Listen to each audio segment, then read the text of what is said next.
Oh, I'm sorry. It's all right, old fella.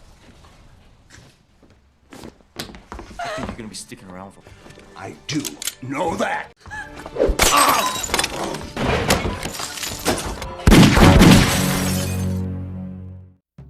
Halo, apa kabar semua? Semoga kalian sehat. Kali ini saya akan menceritakan film berjudul A History of Violence. Bercerita tentang seorang pria culun yang selalu dianggap lemah, namun ternyata orang tersebut adalah pembunuh bayaran yang sangat disegani dan paling brutal. Oke, tanpa berlama-lama kita gaskan saja ke ceritanya.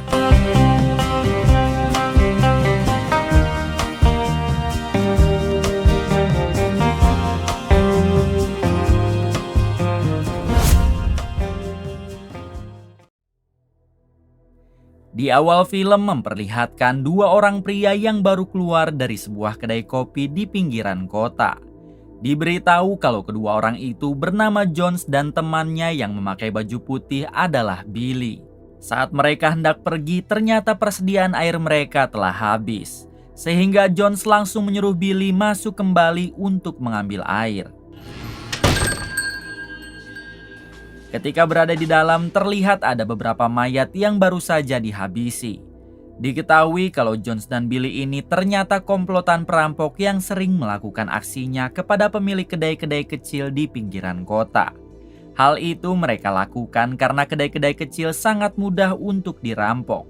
Ditambah penjagaannya yang terbilang lemah, berbeda dengan sebuah klub atau bar yang sudah pasti penjagaannya sangat ketat. Saat Billy sedang mengisi air, tiba-tiba ada seorang bocil keluar dari kamar. Nampaknya saat pembantaian berlangsung, bocil itu bersembunyi di kamarnya. Melihat hal tersebut, Billy yang merupakan perampok kejam tanpa basa-basi, ia pun langsung menghabisinya. Adegan beralih ke kota kecil yang berada di Indiana. Di sini kita akan diperkenalkan dengan seorang pria bernama Tom. Diberitahu kalau Tom ini merupakan pemilik sebuah kedai kopi yang ada di kota tersebut. Tom juga mempunyai seorang anak sulung bernama Jack. Kala itu Jack dan teman-temannya sedang bermain baseball. Awalnya tim Jack kalah. Namun untungnya saat di menit-menit akhir Jack berhasil membalikan keadaan sehingga timnya memenangkan pertandingan tersebut.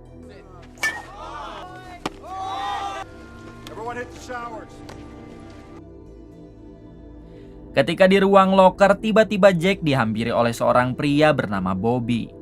Nampaknya Bobby tidak terima karena timnya dikalahkan oleh Jack. Di sini Jack ditantang berkelahi oleh Bobby. Namun Jack yang tidak berani dan tidak mau cari masalah, ia memohon kepada Bobby untuk tidak terus mempermalukannya. Jack juga mengatakan kalau ia hanya seorang bocah pengecut yang tidak mungkin berani berkelahi dengan Bobby. Hingga pada akhirnya Bobby meninggalkan Jack. Malam harinya adegan kembali kepada Tom. Terlihat saat ini Tom sedang membereskan kedai kopinya, namun tiba-tiba datanglah Billy dan Jones. Kita semua tahu kalau kedua orang itu adalah perampok kejam. Tom sempat mengatakan kepada mereka kalau kedai kopinya sudah tidak melayani lagi karena sebentar lagi akan tutup. Namun Jones langsung membentak dengan mengatakan kalau ia tidak akan pergi sebelum Tom memberinya kopi. Tom yang tidak mau cari masalah dan takut mengganggu para pelanggan yang masih tersisa, akhirnya ia bersedia melayani mereka.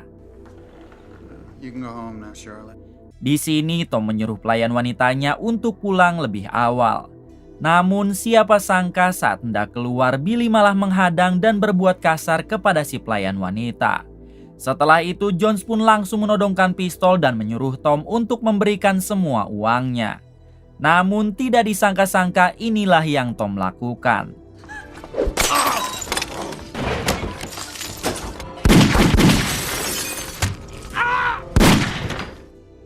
Meskipun kakinya harus terkena pisau, akan tetapi Tom dapat menghabisi mereka berdua dengan sangat mudah.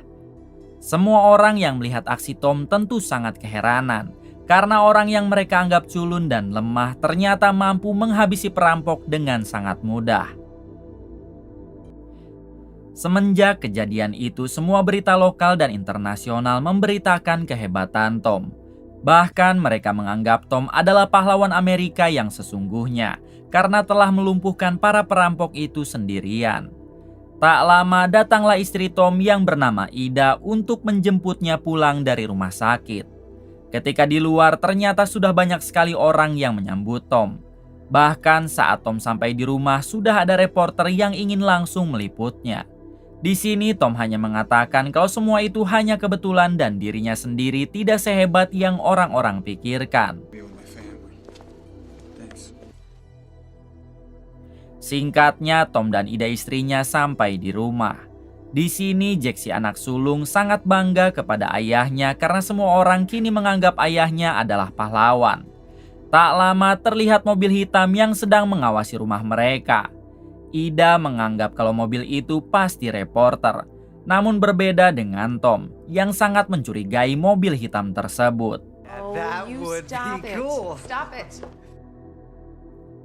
Beberapa hari kemudian kedai kopi Tom sangat ramai pengunjung. Hal itu tentu karena viralnya Tom kemarin. Bahkan kali ini Ida sang istri harus ikut membantu karena saking banyaknya pengunjung yang datang.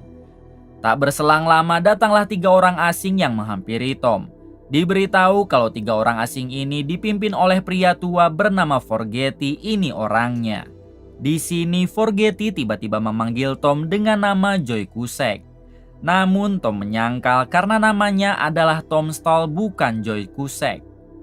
Forgetti langsung membuka kacamatanya dan bertanya kembali apakah sekarang Tom sudah mengenali dirinya. Akan tetapi Tom terus menyangkal dengan mengatakan kalau Forgetti mungkin salah orang karena dirinya tidak sama sekali mengenal Forgetti. Mendengar hal tersebut, Forgetti malah pergi begitu saja meninggalkan kedai Tom. Setelah itu, Ida istri Tom menghubungi sheriff setempat untuk melaporkan kalau barusan ada 3 orang asing yang mencurigakan. Tak lama, sheriff pun langsung menghentikan mobil Forgetti dan menanyakan beberapa pertanyaan. What business did you have at Stahl's Diner today? Well, you keep up the good work, officer. This is a nice town. We heard the coffee was terrific. Sore harinya, sheriff yang sudah menemukan identitas Forgetti dan anak buahnya langsung menceritakannya kepada Tom dan istrinya. Di sini, sheriff mengatakan kalau Forgetti adalah salah satu mafia kejam yang berasal dari Philadelphia. Bahkan tercatat mereka pernah melakukan kasus pembunuhan sebanyak 50 kali. Namun dengan uang yang dimilikinya, mereka dengan mudah dapat keluar dari penjara lalu terbebas dari jeratan hukum seperti di Wakanda. Sheriff bertanya kepada Tom apakah Tom punya masalah dengannya. Tom menjawab kalau mereka sedang mencari nama Joy Cusack yang padahal Tom sendiri tidak tahu siapa Joy Cusack yang mereka cari itu. We have to take them seriously. Sure.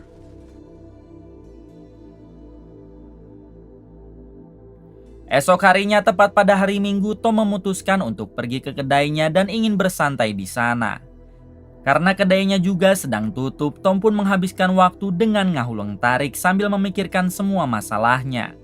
Di waktu yang sama, Tom melihat mobil Forgetti yang sedang mengawasinya. Kemudian mobil itu langsung pergi dari sana. Tom yang menyangka kalau Forgetti akan mendatangi rumahnya, ia pun langsung berlari sekencang-kencangnya sambil menghubungi Ida istrinya. Saat tersambung, Tom menyuruh istrinya untuk mengambil shotgun yang ia simpan di atas lemari. Sementara itu, Tom terus berlari menuju ke rumahnya meskipun kakinya masih terluka akibat kejadian di awal film.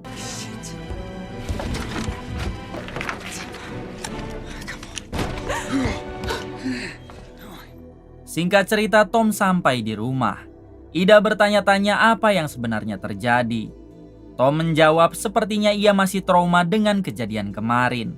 Sehingga Tom selalu panik ketika ada sesuatu yang dianggap mencurigakan. Jack yang kebetulan ada di sana sangat terkejut karena selama ini ayahnya mempunyai senjata berbahaya. Tom menjelaskan kalau senjata itu bukan miliknya, melainkan milik sahabat Tom yang menitipkan kepadanya. Untungnya Jack percaya hingga mereka semua pun beristirahat ke kamar masing-masing. Apparently not. Esok harinya terlihat Ida istri Tom sedang mengantar anak bungsunya ke sebuah supermarket untuk membeli sepatu. Namun saat istri Tom sedang mengobrol santai, tiba-tiba anaknya menghilang. Sontak hal tersebut membuat Ida sangat panik. Beruntung ia berhasil menemukannya.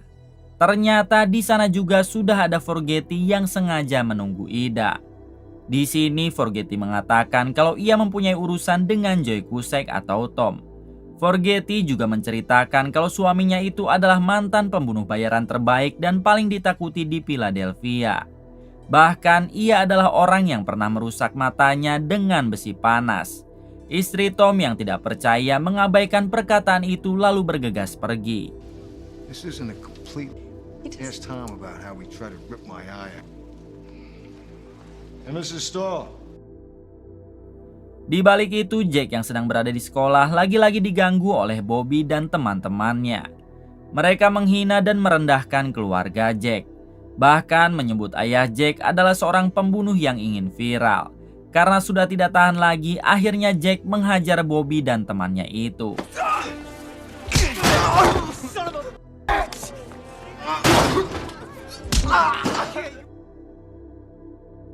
Atas kejadian tersebut, Jack pun dimarahi oleh ayahnya.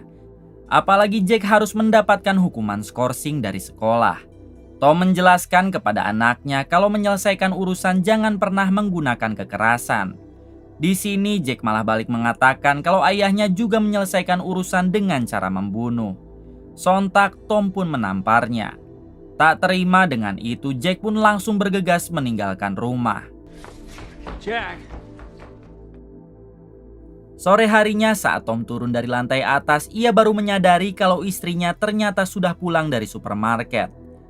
Di sini istrinya bercerita kalau saat tadi di supermarket ia bertemu lagi dengan Forgetti. Bahkan Forgetti menceritakan hal-hal yang seram tentang Tom. Tom meminta Ida istrinya agar tidak mempercayai semua perkataan Forgetti karena itu hanyalah karangannya saja. We have to convince him that it's not Cusack. Tak berselang lama datanglah Forgetti dan anak buahnya. Di sini Forgetti meminta Tom untuk ikut dengan mereka ke Philadelphia karena ada seseorang yang sudah menunggunya. Ternyata mereka juga kini sudah menyandra Jack. Akhirnya Tom bersedia ikut dengan mereka asalkan mereka mau melepaskan Jack.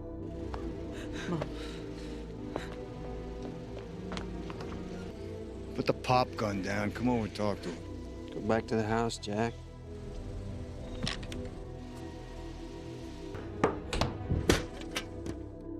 Namun saat keluarga Tom sudah aman, Tom menarik lagi perkataannya untuk ikut dengan mereka dan menyuruh mereka untuk pergi dari rumahnya. Mendengar hal itu, Forgetti memerintahkan anak buahnya untuk membawa Tom dengan paksa. Hingga terjadilah kebrutalan.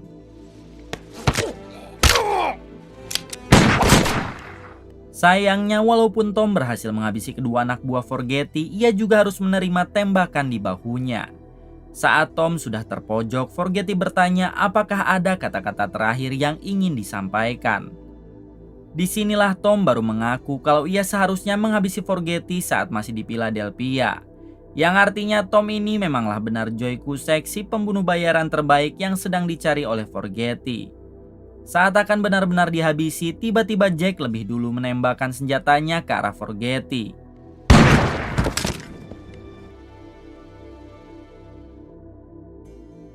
Malam harinya terlihat Tom yang kini sedang berada di rumah sakit karena luka tembak di bahunya. Tak lama datanglah istrinya menghampiri Tom. Di sini si istri bertanya tentang siapa Tom sebenarnya.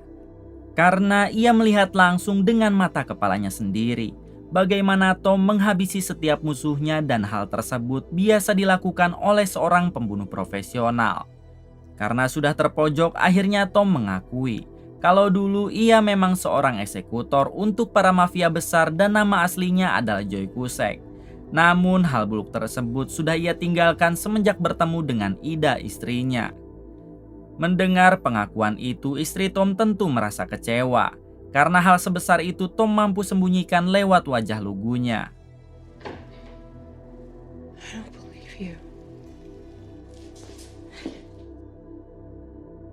Singkat cerita, saat Tom pulang dari rumah sakit, terlihat Jack anaknya yang juga ikut kecewa setelah tahu profesi ayahnya dulu. I am your dad. Are you really? Jack. Siang harinya Tom kedatangan sheriff. Sheriff bertanya tentang kejadian kemarin. Karena tidak mungkin orang-orang jahat itu salah dalam memilih targetnya. Apalagi sudah tersebar isu kalau Tom sebenarnya adalah Joe Cusack, yaitu si pembunuh bayaran yang berasal dari Philadelphia. Mendengar pernyataan itu, Tom hanya diam saja.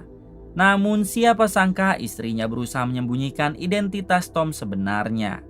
Ia berkata kepada sheriff kalau Tom bukanlah Joe Cusack. Istri Tom juga meminta pengertian si sheriff agar tidak menambah beban keluarga karena beberapa hari ini keluarga mereka sedang banyak mendapatkan musibah. Pada akhirnya sheriff yang tidak enak dengan keluarga Tom memilih pergi dari sana. Hasn't this family suffered enough? I guess I'd be going. Edie.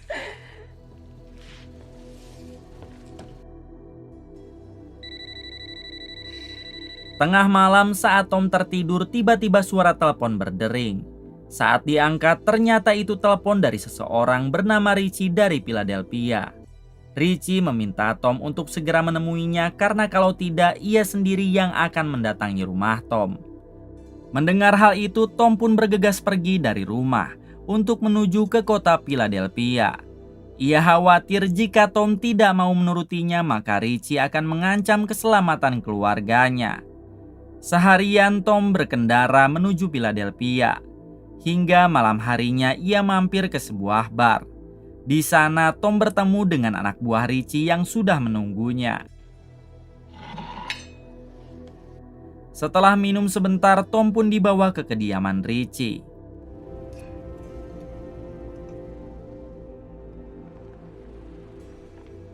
Sesampainya di sana, Tom diperiksa dulu sebelum bertemu dengan Richie. Tak lama kemudian datanglah Richie menghampiri Tom. Diketahui kalau Richie ternyata paman Tom sendiri. Richie juga sekarang merupakan ketua dari seluruh mafia yang ada di Philadelphia. Saat berada di ruangan, Richie mengutarakan kekecewaannya kepada Tom. Sebab pada saat dulu Tom pernah mengkhianati Richie dengan membawa sebagian besar uang Richie. Ditambah saat Richie bertempur dengan mafia lain dalam memperebutkan wilayah kekuasaan di Philadelphia, Tom malah berpihak kepada musuh bukannya kepada Richie, paman Tom sendiri. Tom pun mengutarakan permintaan maafnya karena telah melakukan hal tersebut. Sebagai bentuk permintaan maafnya, Tom bersedia diperintah apapun seperti membantai saingan-saingan Richie asalkan Richie mau memaafkannya. Tom sudah tidak ingin ada urusan lagi dengan siapapun sehingga ia rela melakukan apa saja asal Richie memaafkannya. Namun sayangnya Richie hanya ingin melihat Tom koat di depan matanya. Karena hanya hal itulah satu-satunya cara agar rasa sakit hati Richie terobati. Tak lama kemudian anak buah Richie menyerang Tom.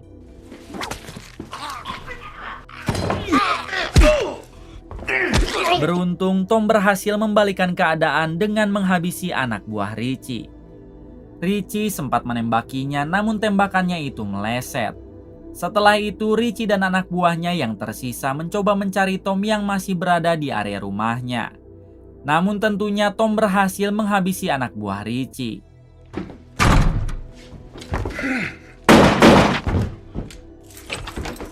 Kemudian Tom menodongkan pistolnya ke arah Richie. Saat keadaan sudah terbalik, barulah Richie bersedia memaafkan Tom dan mengajaknya berdamai saja. Namun Tom yang tidak percaya, ia pun lebih memilih menghabisi Richie pamannya sendiri. Keesokan harinya Tom pulang ke rumah. Kini ia sudah benar-benar menghapus kenangan masa lalunya karena tidak akan ada lagi yang mengejarnya. Tom hanya ingin hidup normal dan bahagia bersama keluarga kecilnya tanpa adanya yang mengganggu. Kemudian film pun tamat.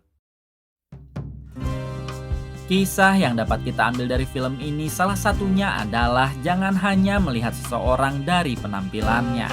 Karena siapa tahu orang tersebut lebih baik daripada kita. Terima kasih untuk kalian semua yang telah menonton film ini hingga akhir. Semoga kalian diberikan kesehatan dan rezeki yang berlimpah. Salam untuk semuanya dari Hampura Film.